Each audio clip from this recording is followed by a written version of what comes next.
Hey, everybody. Welcome to another episode of Mortensen Roundup. We have an excellent guest for you today.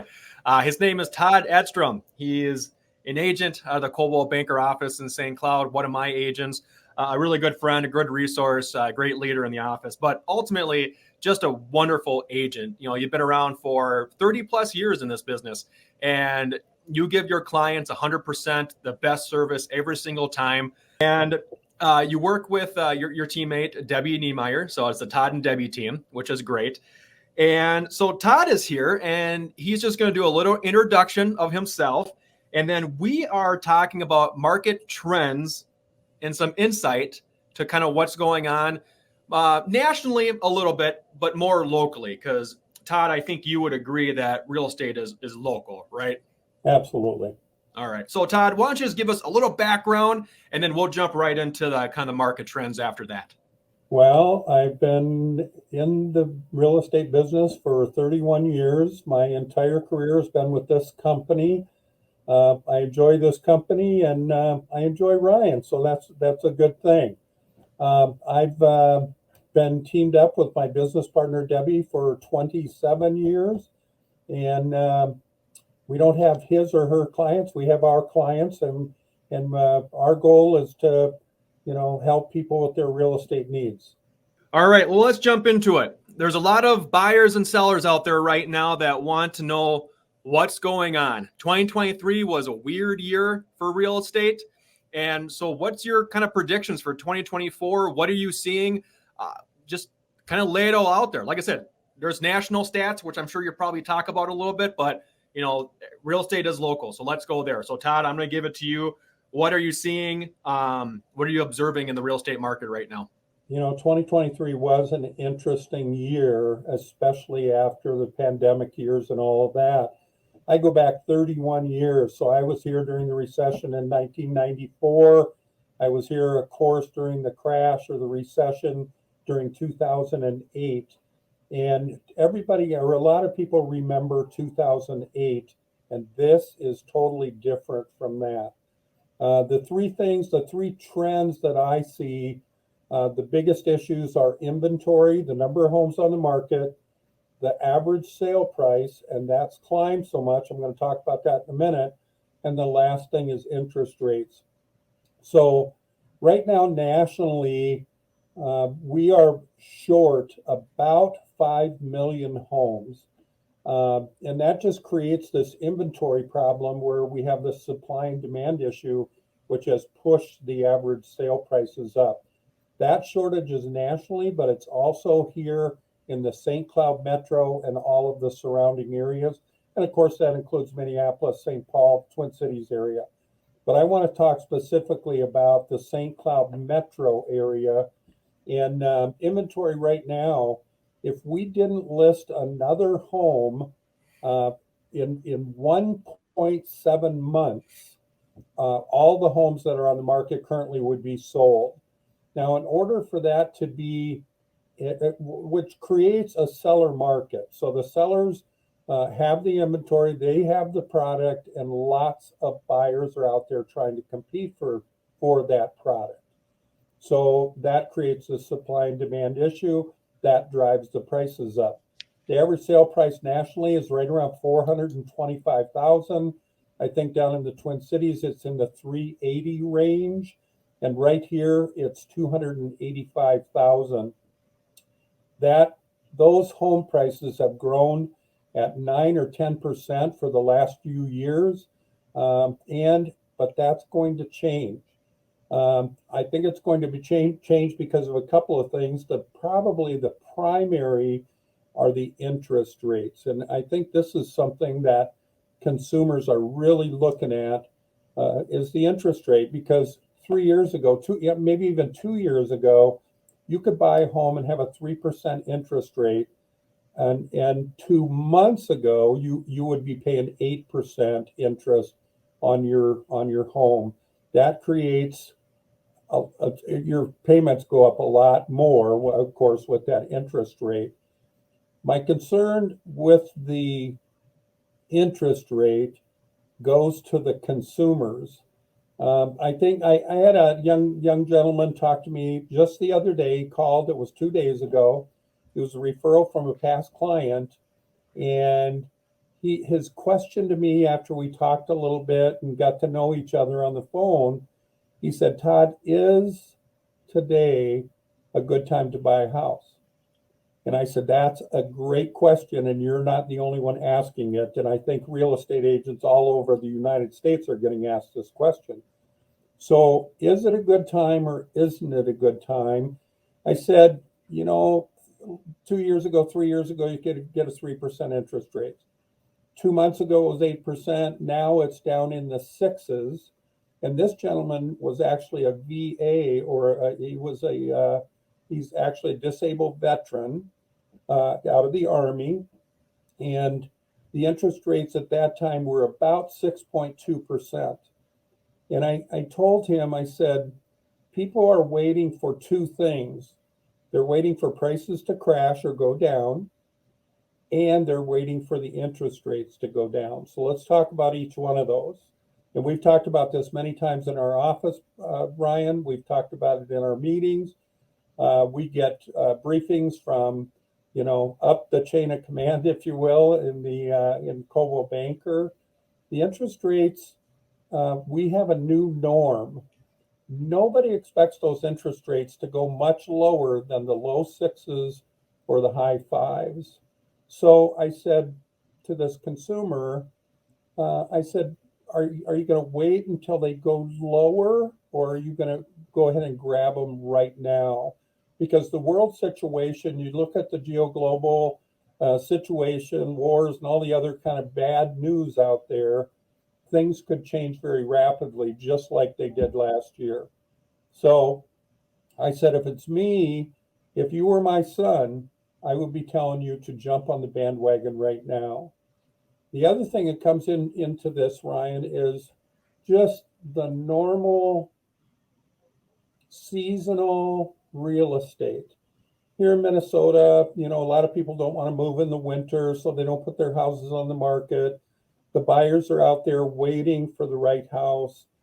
But now we're going into the spring market. Here we are almost in the middle of February, and the weather is unbelievable. I don't know when the snow is going to come, but I expect it to come, and I expect us to get, hit pretty hard. Who knows what's going to happen, though. But the buyers are going to come out of the woodwork as we get into the spring market here, and the listing inventory is going to improve. It does every year. In our metro area in the state of Minnesota, as we get into spring, there's just going to be more and more houses available. So him right now, should he buy right now or should he wait? I said, you need to go to a banker and get pre-approved for your loan, so that we know exactly where you're at. And then we need to start looking for a home. If we wait until March or April, what's going to happen is there will be more homes on the market, and he may have more choices then. But if he could find the right one right now, he may not have to compete for that home.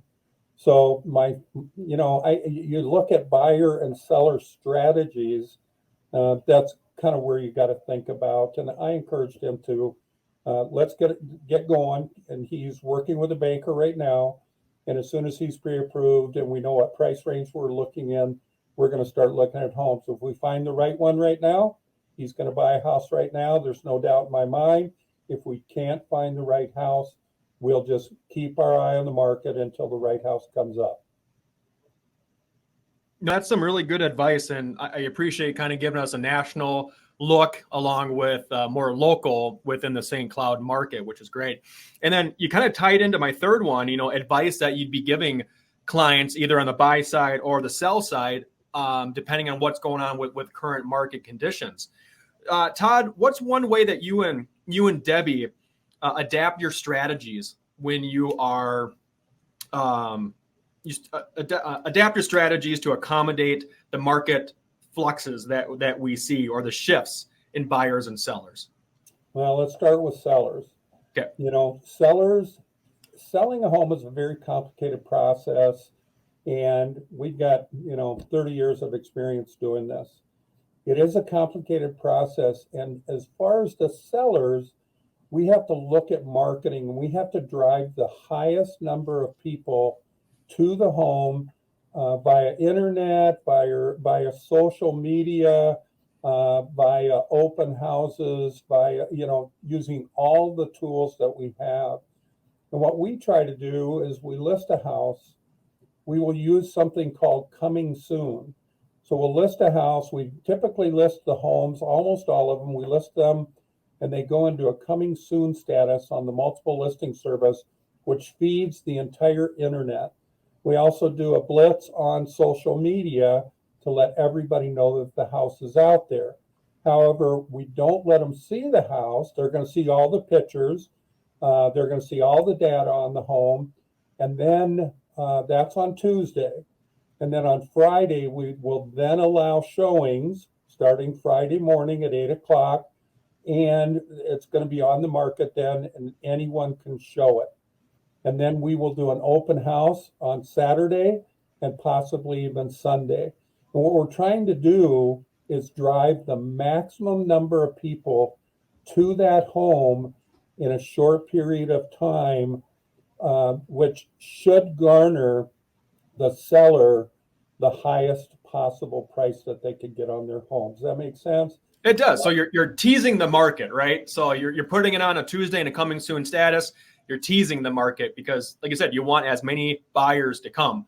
And I did an interview with our regional vice president just a little bit ago, and it kind of ties into what you're saying, Todd, is that we don't know where the buyer's coming from, right? It could be online. It could be through another realtor who's looking on the MLS. It could be social media. It could be a person who eventually comes through an open house or, does a showing, right? So the way your marketing really works is you're just trying to hit buyers in every different facet that's out there, because we really don't know where they're coming from, but we have, and I'm sure you're going to allude to it, our marketing covers everything, right? Because we want to get those buyers to those homes. Right. And we're going to do professional photography. We do professional brochures for the home. We do flyers on the sign. We do it all. And again, it's to drive the maximum number of buyers. The other thing that I kind of left out is we're all over. The strength of our industry has always been how well we work together as real estate agents. I don't care if a Coldwell Banker agent sells at a Remax agent, an Edina agent, a Century 21. It does not matter to me, and it definitely does not matter to the seller. And so we're getting that information out to all of our counterparts through the multiple listing service. And there's many tools behind the scenes. I don't have time to go into that today, but we're working on that daily to make sure that the real estate community is paying attention to our new listing. Todd, thank you for that. So that was the listing side. Now, what if you're on the buy side? So what are you doing there to accommodate different market shifts and things for buyers? Yeah, it is interesting with the buyers. So I had this young man. He's a first-time buyer. So I'm getting him pre-approved through a local lender. I'm getting him ready. I'm finding out not just what his maximum qualification is to purchase a home, but I want to know what his comfort level is. So what a buyer needs to know, the biggest two things are how much is it going to cost me to get into the house? And the second thing is, what are my monthly payments? Well, we don't let the bank dictate that because most people are qualified beyond their payment comfort range. So I encourage the buyer to sit down, look at their finances, and figure out how much money do I want to comfortably spend on a house payment, understanding that there are utilities, cable, garbage, water, sewer, all of these there are other expenses, and we talk through all of those to make sure that they're not getting in over their head. So the next thing we do, though, is talk about everything that they want in a house and their wants and their needs. And then we start looking for the home. Now, I get them pre-approved. They're ready to buy. I take them through the process. And I do think that this is a process. They start out on the internet looking at homes. They all do that. They kind of pick out their favorites. But once they are pre-approved with the banker, then we know exactly what price range we need to be looking at. We set them up through the multiple listing service on a search so that we can send them every new listing that comes on the market, so that they can see it immediately. And I mean immediately. If it's listed at 2 o'clock in the afternoon, they will have an email, at 2:10 telling them that this is a new home. I also get that, and I'm either going to call Jimmy or Jimmy's going to call me, and we're going to go out and see that home if it looks like something that they want. The other thing, they have to be realistic. The average sale prices are up there, but the list to sale, if a home is listed at, let's say, $220,000 and it's been on the market for one day, the seller is not going to entertain offers of 200. They have to be realistic. And if they like that house, what I tell them, we're looking in this price range. You like this home. What I would tell you is that other buyers in the price range are just like you, and they're going to like the home too. So we need to act quickly in hopes that we don't end up into, multiple offer situation where they're having to compete. And they may end up paying full price. We may be able to negotiate a little bit. And the way that Debbie and I look at it is, we're going to try to get them the best price. We're going to try to get them the best terms. But the goal, and I share this with the buyers, if this is the home that they want, it's my job, Debbie's job, their agent's job to get them the home. And that's where the negotiating skills come in. And Debbie and I have gone to like every class we could ever go to concerning negotiations. We feel we're pretty good at it. In this market, I mean, it's going to be a seller's market, right? Because it's low inventory, 1.7 months worth of inventory out there. Prices are going to not increase as much as they did in the past, but they're still going to be, ticking up. And there's buyers that are going to be coming out of the woodwork, or who have been sitting on the sidelines last year with interest rates coming down. So as you alluded to, it's very important to have a trusted advisor listing your home, using the tools and the professionalism that we have to get as many buyers to come to that house. And at the very same time is that buyers need to use a professional real estate agent as well to help navigate on expectations, being realistic, and different strategies for obtaining that house.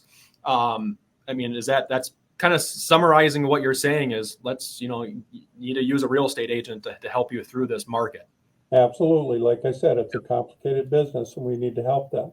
Absolutely. So well, Todd, there are other buyers too. Let's say that John and Susan have lived in their house for 10 years.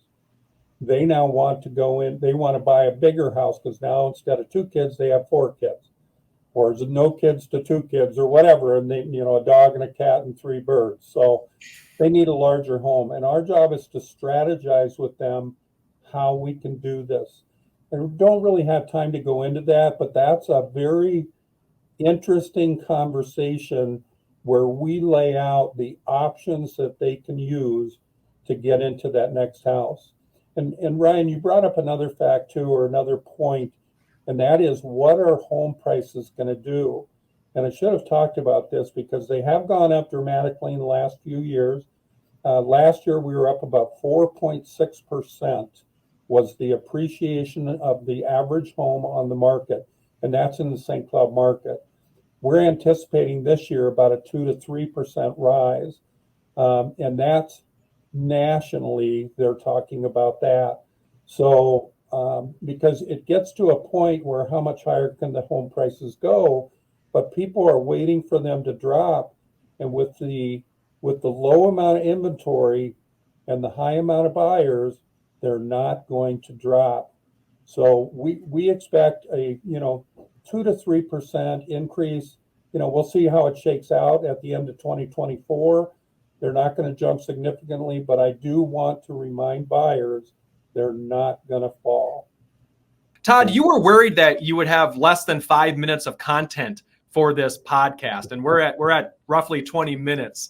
And everything you mentioned was exactly what I wanted to hit on. And so I just want to say thank you for being on here. I hope you had some fun and you'll come back again for another topic in the future. It's always interesting talking to you, Ryan. And you mentioned the word educate. And I think the biggest thing that real estate agents have to do this year is educate the public on what's really going on with real estate. So anyway, I enjoyed it. We'll have to do it again sometime.